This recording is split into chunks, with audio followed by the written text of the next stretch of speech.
Hi everyone. Today let's have a look into the Snowflake architecture.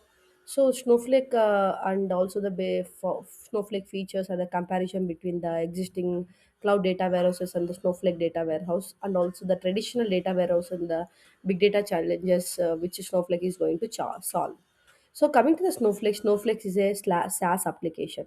What do you mean by SaaS? Means SaaS is a software as a service application. Software as a service.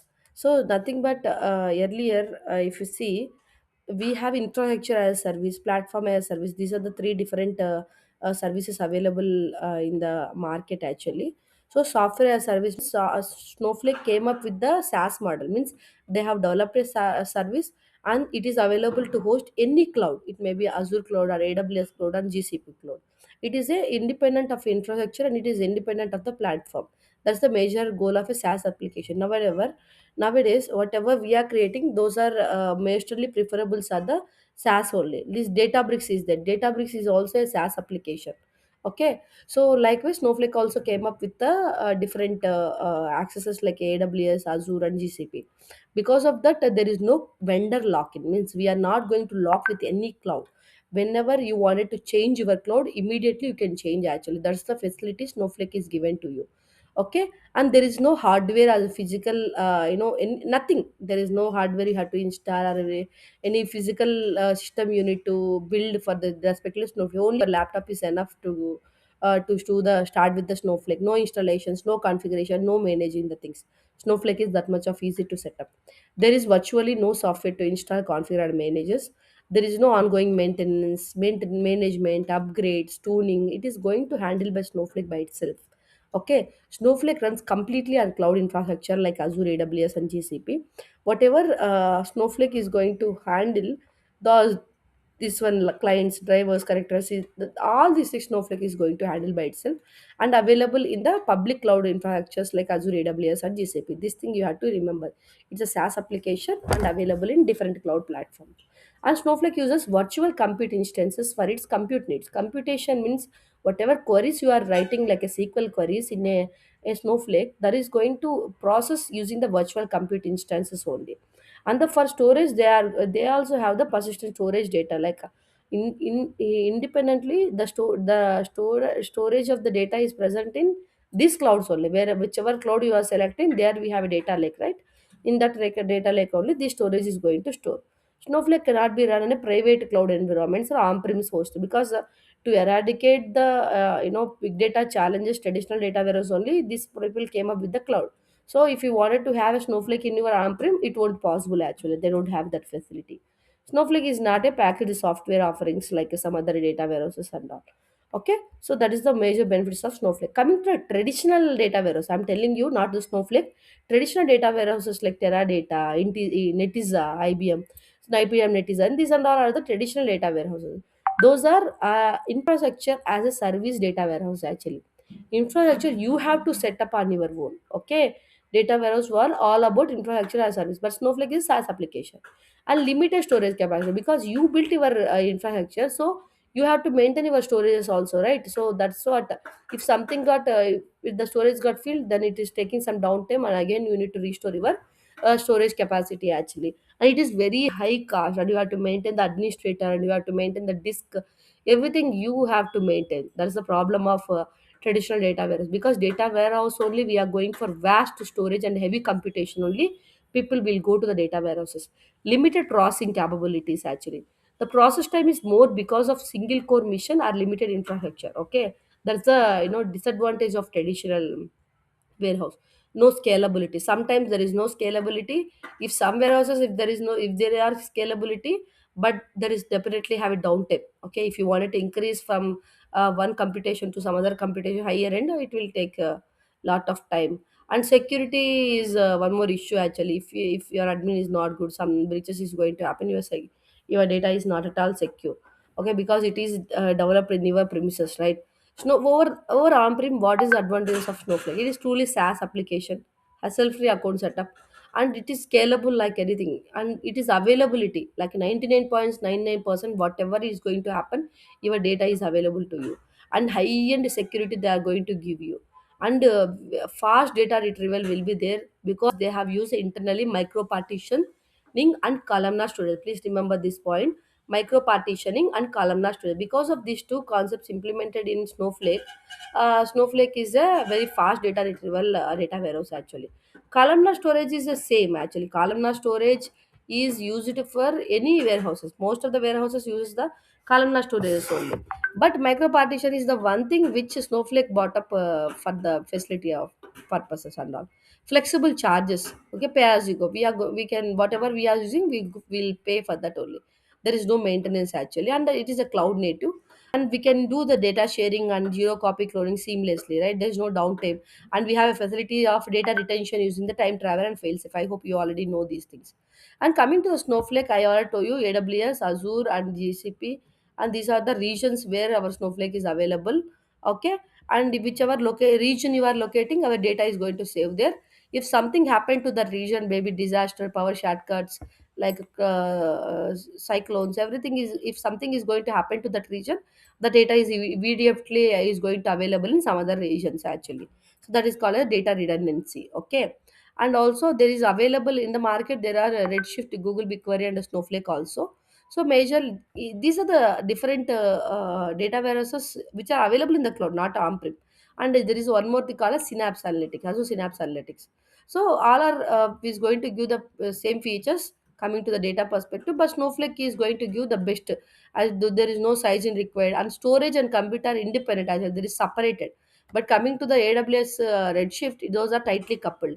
If those are tightly coupled, if you wanted to increase your if you wanted to increase your storage, you have to increase your compute also, right? But we don't want to increase the compute, we wanted to only increase the storage. At the time, this Amazon Redshift is not going to give that facility to you, but Snowflake is going to give. And also GCP is also going to give, and Synapse also going to give, but Redshift only. Those are not tightly coupled, those are not separated actually. Those are tightly coupled. Okay, but everything has their own advantages. Okay, this is little bit of price reduced is there. Snowflake has no maintenance, and automatic rapid provisioning is going to happen, zero maintenance. But yes, we have some maintenance in the Redshift, like a vacuuming, analyzing tables periodically. Okay, so these are the points which you please read, and you will get some knowledge that out of that. And when to use which tool, that is also you have to understand. Why you will go some interviews, they'll ask you why you went only with the Snowflake. What is the reason out of that? So if you are getting a steadier data and more continuous patterns, and if you wanted to upscale and downscale according to your wish, at that time this is a very good platform for you. You don't want any headaches actually. It is going to do auto thin things and all. You can go with Snowflake. When you going to go with the BigQuery or Redshift, you can see there also we are going to write SQL queries only. Okay, ultimately in the world of cloud based data warehouses, big data like Redshift, Snowflake is very similar, and Synapse is also very similar, but few differences are there. Please read this, you can understand. And why Snowflake is very important, why where it is, I already told you few features of Snowflake. And majorly it is elastic in nature. If you wanted to scale up, scale down, or you can do automatically, and it is going to give you an option to do by yourself as well. There is no advanced payment. Okay, you don't need to pay any advances. Whatever you are using, you have to pay for that. Okay, and it is ensuring you the high availability. Very rare data warehouses are going to give the this much of availability which is going to have in a Snowflake. And providing flexibility of big data platforms actually. Okay, this is how primary zone is there and availability zones is there. Something happened to the primary zone, it immediately the next available zone is going to have, and it is going to give data to here. Because of micro partitions of data, this much is possible in the Snowflake.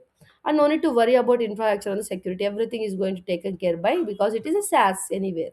And also resilience. Okay, ensure query resilience in case of any failures happen and all. You can, no need to worry, your data will be accurate, and there automatic things are there, and automatically handle admin and metadata operations. You don't need to take care of, you don't need to hire any admin actually. It is going to replace admin. Only engineers and whatever people who are working on Snowflake we had to cry.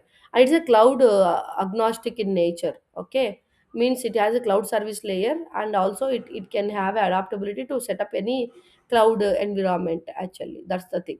And also what is the unique features in the Snowflake means, we can pay per credit actually. Whatever the credits you are using, that much of pay you can do, and that is very transparent. You can track your cost also. And optimized storage, columnar DB, I already told you. Snowflake is a columnar database, and large box size of 16 MB is there, and automatically manage statistics, and it is a compressed. Okay, whatever data you are giving to the Snowflake, that is going to compress actually. And caching technique, data cache and remote cache, results at cache and metadata cache is also very important. And cloning you already know, and replication of your data, like for disaster recovery this is useful. And data sharing you already know. And serverless, right? And Snowpipe feature is there, which is serverless, automatic clustering, materialized view, serverless task, and concept optimization techniques. These are the serverless features available in the Snowflake. Time travel in the phase life is also very useful. Native support of semi-structured data. So ingest and immediately query is like a JSON semi-structured data, and all like Parquet, Avro, ORC, XML. So all these things are the special feature of Snowflake. Majorly, if you're going with the cloning, it is going to take a snapshot, means it is going to take that replica of your entire database, but it is not going to store any charges. But if you are updating anything, at that time you have to pay for charges for your changes only. And data sharing, it is mostly going to share the live data. Okay, that's a major thing. Time travel, if something are deleted, then you can have a retrieval period, retention, update, delete, insert, something happened, you can return, get the retention of your data till 90 days, according to whatever things you are going to keep for your table. These are what same things only but different diagram. Mostly these are the interview questions you can think. Parallel computing. Snowflake is a distributed parallel compute engine. So whatever you are writing, it is going to parallelly compute and give your results as soon as possible. And this is a very important architecture. This is a cloud data architecture. A traditional data warehouse, whether it falls under the shared disk architecture or shared nothing architecture. But Snowflake mix the both actually. What is shared disk? There is a disk and shared storages actually. Disk means nothing but CPU, imagine. Single CPU and multiple storages, and it is going to use single disk is going to use multiple storages actually.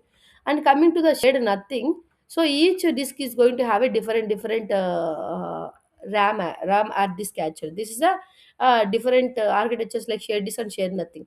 Mostly the shared nothing architecture, this AWS, Redshift, GCP, these are a shared nothing architecture. Those are decentralized local storage, single cluster, and it is going to do MPP. MPP means massive parallel processing. Remember this point, massively it is going to do parallel processing, because each disk has a different storages, right? If you are writing some query, all three is going to work for you, and in parallel those are going to execute and give the results at as soon as possible. Okay, see, Teradata, Netezza, Vertica, Greenplum, Redshift, all are the shared nothing architecture only. But Snowflake combine the both. It is going to give the multi-cluster shared data, centralized elastic storage, and multiple MPPs. It is going to hang a massive parallel processing. It is going to handle independent compute cluster, unlimited storages, and compute layer it has actually. The time travel, we already saw this one. I'm not going to tell you. These are the different methods available. Zero copy cloning also done, and easy to handle the semi structured and structured data. I already told you about the variant column as well. And Snowflake is near zero management. You don't need to pay anything for this one. Infrastructure, tuning, no need to pay any extra. Already we have purchased the Snowflake internal credits only, it is going to use. No infrastructure, no tuning, no optimization, no indexing. See, if someone asks you, have you ever did the indexing in Snowflake, means there is no index. It is going to taken care of automatically. You have to take. No storage worries, no vacuuming. Vacuuming nothing but suppose something in databases you deleted something and all, it is going to go and store into the vacuums. If you again in future after 10 days or 20 days or 100 days, you don't want to want that to retrieve, at the time you can do vacuuming. It is going to eradicate or delete your data entirely from your database. Okay, partitioning not required, workload management, manual backups are not required here. Majorly these are the t-shirt sizes available in the market. Snowflake is a data warehouse, you already know how the pricing and all, and what are the available compute sizes, means it is a t-shirt sizes x, xs, m, l, xl. Based upon that, it is going to give you the four cores, 8 cores, 16 cores, 32, 64. Based upon the cores, you can have a threads, and also the cost is going to differentiate actually. This is the Snowflake architecture. Snowflake has three different layers. First one is the cloud service layer, second is the compute layer, third is the storage layer. Coming to the cloud service layer, we have authentication and authorization. Authentication means suppose you are entering into your office. So at the gate, some they'll authenticate you whether you are a trusted person to come into to the premises of your building or not. They authenticated you whether you are working in a TCS or not. Once you are done, then it is going to give access to your cabins, group discussion rooms, pantry, and your company internally. That is whether you are an authorized person to enter into the security cabin or not. If you are authorized person, it is going to give permission. Likewise, those type of authentication and authorization access control is handled by the cloud service layer in Snowflake. Not only that, it is going to handle the infrastructure management, optimizer, metadata manager, and security is also handled here itself. And suppose you wrote a query and it is going to form a DAG and it is going to give it to the compute layer and it is going to fetch data from the storage and it is going to give results and show into the cloud service layer, and cloud service will give it to the Snowflake. That's how it is going to work. This is the virtual warehouse. Virtual warehouse is nothing but the computes means disks, CPUs, RAM. Okay. So and also persistent data storage. The storage layer is going to have the storage your entire data in the form of micro partitions. If you see, this is a distributed layer. Parallel processing, how it is going to have. Suppose you have M warehouse, Sai M warehouse is there, Sami Sai S, Sai access is there. So if you are writing a query and tag it to Sai M warehouse, then it is going to process this one. Suppose you are writing one more query with this warehouse, it is going to process. It is going to process likewise independently. The warehouses are going to do their work. But here, virtual warehouse to virtual warehouse, so nothing is going to share. Likewise, it is a shared nothing architecture. But from storage layer to compute layer, some sharing is happening. That's why it is a shared disk architecture. Snowflake is a shared disk and shared nothing architecture. It is going to gain benefit out of implementing the both. Okay. So cloud service independently scalable and centralized storages is the major thing in Snowflake. Cloud service layer, I already told you the same things. Query processing layer also, it has a virtual warehouse. So virtual warehouse nothing but CPU memory and the temporary storages, all these things. And data storages also, it is a hybrid architecture, and it is going to store data in the form of columnars in the micro partitions level. And also it is a completely encrypted and compressed. You have to remember this point. And query execution. Suppose you write a query received by Snowflake, some query received by Snowflake, and first it will search in the results as cache whether previously the query executed or not. If it executed within seconds, it is going to give you a data. And next third point is a planner and optimizer process query actually. And fourth is a warehouse processing and results at return. Fifth is that it is going to retrieve the results to the first the board.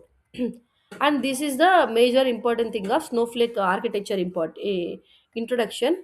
And also I have one more PDF which is having some more details about your Snowflake architecture. Very little information, we already have knowledge, right? So see, Snowflake has a different from the traditional warehouses because it has and no hardware is needed, no software installs.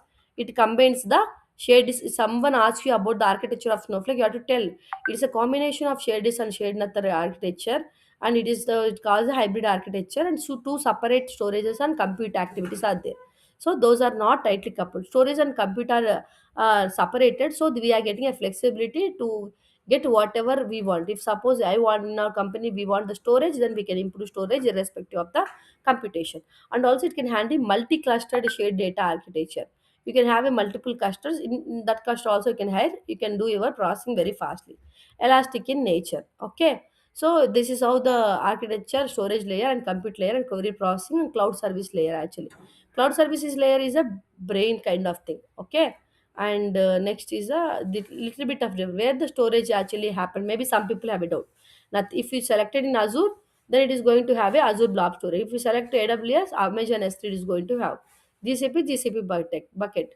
Processing layer is this one cloud virtual missions actually. And cloud service layer is nothing but a major thing which is going to coordinate with everybody. Okay. Infinite storage, semi-structured, structured data, please have a read on this. Okay, then you'll get some understanding of what is this and all. And this is a session scoped, and this is a scale up and scale down is going to happen in the Snowflake architecture. So this is about the Snowflake architecture. The summary is very important. Snowflake has three different layers: cloud service layer, storage layer, and the compute layer. Okay, in that what is the important factors and how it is going to, how you can think about that one. Snowflake warehouses are the t-shirt sizes. Based upon the t-shirt sizes, it is going to differ the price actually. Okay, thank you guys, thanks for joining, have a good day.